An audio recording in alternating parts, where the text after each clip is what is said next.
নমস্কাৰ ৰাইজ। এইবাৰ এটা কথা অনুভৱ কৰিলোঁ, আমাৰ নাগালেণ্ড, অৰুণাচল, কাৰ্বি আংলং, অসম প্ৰায়বিলাক কমলা বজাৰত এইবাৰ বৰ কম দেখিলোঁ।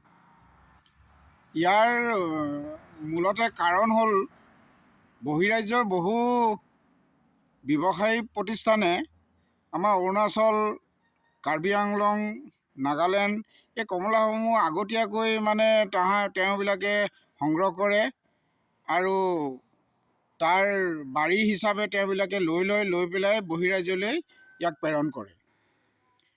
বহিৰাজ্যলৈ প্ৰেৰণ কৰাটো আমাৰ ভাল কথা, এইটো কৰিব লাগে বা বহিৰাজ্যৰ পৰা আমাৰ এটা অৰ্থ সংগ্ৰহ হয়।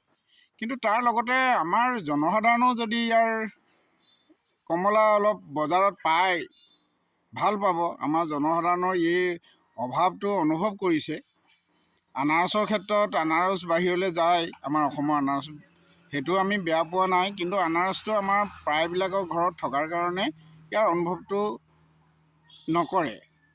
কিন্তু কমলাৰ ক্ষেত্ৰত চৰকাৰেও ইয়াৰ ব্যৱস্থা ল'ব লাগে আৰু আমাৰ উঠি অহা চামেও এই ব্যৱসায়টোৰ লগত ফল মূলৰ ব্যৱসায়টোৰ লগত অসমৰ ল'ৰা প্ৰায়ে জড়িত নাথাকে। বহিৰাজ্যৰ মানুহসকল জড়িত হৈ থাকে আৰু বহিৰাজ্যই ইয়াৰ বজাৰ দখল কৰিছে। এতিয়া বজাৰৰ লগতে পথাৰ আৰু বজাৰো তেওঁলোকে দখল কৰিবলৈ চেষ্টা কৰিছে।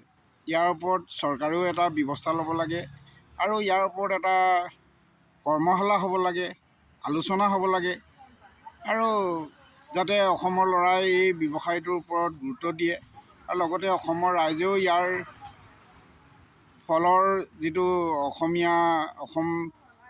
নৰ্থ ইষ্টৰ যিবিলাক ফল মূল আছে আমাৰ বজাৰবিলাকত যাতে উপলব্ধ হয়, মই অনুভৱ এটা কৰিলোঁ। এই অনুভৱটো আপোনালোকৰ আগত জনালোঁ। আপোনালোকেও তাৰ ওপৰত চাব।